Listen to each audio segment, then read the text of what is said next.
Orders of the day. Ballot item number 47, private member's notice of motion number 46. Ms. Malhi. The member from Brampton Springdale. Thank you, Madam Speaker. Madam Speaker, I move that in the opinion of this House, the Legislative Assembly of Ontario should reaffirm our commitment to the values that we cherish: justice, human rights and fairness, and condemn all forms of communal violence, hatred, hostility, prejudice, racism, and intolerance in India and anywhere else in the world, including the 1984 genocide perpetrated against the Sikhs throughout India, and we call on all sides to embrace the truth, justice, and reconciliation. Thank you, Madam Speaker. Ms. Malhi has moved private member's notice of motion of number 46. Pursuant to Standing Order 98, the member has 12 minutes for a presentation. Thank you, Madam Speaker. I want to begin by thanking all of our guests who have joined us today, and I also want to take this opportunity to acknowledge my colleague from Bramley Gore-Malton for all of the hard work that he's done towards the 1984 issue. Today, we recognize the human rights, social justice, reconciliation, and healing of the events that took place in New Delhi and other cities across India in 1984. They turned their backs not only on the Sikhs, but every Hindu and Muslim family that risked their lives to shelter their Sikh neighbours. The province of Ontario is a place where people see democracy as a way to recognize the past of our neighbours, and the violence that took place in 1984 can only be described as a genocide. While we can't change the events of 1984, we have an opportunity here today to clear the misconceptions that divide the community and the residents of Ontario. Sikhism was founded in 1469 in Punjab, the land of 5 rivers in northern Ontario, with the birth of Guru Nanak Dev Ji, Guru meaning teacher and leader. Guru Nanak Dev Ji was the founder of Sikhism and was born to Metu Kala, Akalu and Mata Tripta in the now called Nankana Sahib near Lahore. Guru Nanak said that people should be distinguished by what they did rather than what they wore. Nanak continued to demonstrate a revolutionary spiritual streak. He argued that things like pilgrimages and rituals were far of less spiritual importance than internal changes to the soul. The Sikh people are proud Canadians and Ontarians with origins as Indigenous people of Punjab. For centuries, they lived in Punjab, dating back to the time of their gurus prior to British invasion. The Sikh people had their own nation, state encompassing both East and West Punjab and Kashmir. The establishment of the Sikh Empire under Maharaja Ranjit Singh is commonly considered the zenith of Sikhism at a political level. During the Sikh Empire came to include Kashmir, Ladakh, and Peshawar. Hari Singh Nalwa, the commander-in-chief of the Sikh army, along with the northwest frontier, took the boundary of the Sikh Empire to the very mouth of Khyber Pass. The empire's secular administration integrated innovative military, economic, and governmental reforms. Sikhism is a monastic religion founded during the 15th century in the Punjab region by Guru Nanak Dev Ji and continued to progress with 10 successive Sikh gurus, the last being the teachings of the Holy Scripture, the Guru Granth Sahib Ji. The philosophy of Sikhism is covered in great detail in the Guru Granth Sahib Ji, the Sikh holy text, and detailed guidance is given to followers on how to conduct their lives so that peace and salvation can be obtained. The holy text outlines the positive actions that one must take to progress in the evolution of person. One must remember the Creator at all times. It reminds us that the soul is but a part of the whole that is God, who is ever merciful, and that the follower must dedicate their life to all good causes to help make this life more worthwhile. Sikhs believe in the following values: equality, personal right. They believe that actions count, and living a family life, sharing and accepting God's will. Sikhs have contributed immeasurably to the social fabric of Canada and of Ontario.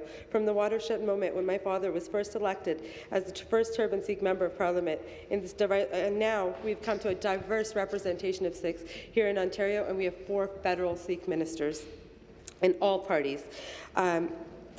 Sikhs are active in all walks of life here in Canada, whether it be economics, business, or politics. So now I wanted to share a little bit of a brief history about Sikhism and Sikhs, but now I want to talk a little bit more about 1984. The intentional and deliberate nature of the attacks on Sikh lives, properties, and places of worship during 1984 makes them a crime of genocide, as defined in Article 2 of the United Nations Convention on the Prevention and Punishment of the Crime of Genocide. The article defines genocide as any of the following acts committed with the intent to destroy, in whole or in part, a national, ethical, racial, or religious group, as such killing members of the group, causing serious bodily harm or mental harm to members of the group, or deliberately inflicting on the group conditions of life calculated to bring about its physical destruction in whole or in part, imposing measures intended to prevent births within the group, and forcefully transferring children of the group to another group. The Genocide Convention is sometimes misinterpreted as requiring the intent to destroy in whole a nation. Some genocides may fit that description, but most do not. Most are intended to destroy only a part of the group. The Genocide Convention specifically includes the intentional killing of a part of a group as a genocide. Those who shrink from applying this term, genocide, usually ignore the in part. The ensuing destruction and the loss of life, including the massacres in November of 1984, marked one of the darkest chapters of the later 20th century for the Sikh community. Simply put, as recognized by many leading international human rights organizations, the 1984 genocide of Sikhs was a series of acts of genocide directed against Sikhs in India that had an effect on Sikhs around the world. On November 4th, in 1984, the Delhi police officials claimed to have arrested 1,809 people on charges of looting, rioting, and arson. Despite the killings occurring throughout Delhi, no arrests had been made for murder. Within a few days, the police released all but around 60 of the people arrested. In January of 1985, the Home Minister claimed that 4,579 suspects were arrested in Delhi.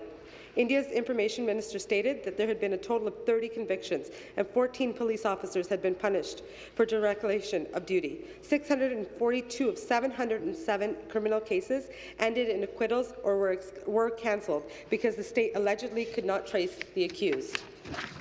Sikh mothers, fathers, sons and daughters across Punjab, Delhi and other parts of India were all roped into these events. They were burned, raped and killed in many fashions. Today we have a victim here, Mrs. Guman, who was a victim of communal violence and lost her husband to communal violence. I want to thank you for coming here today.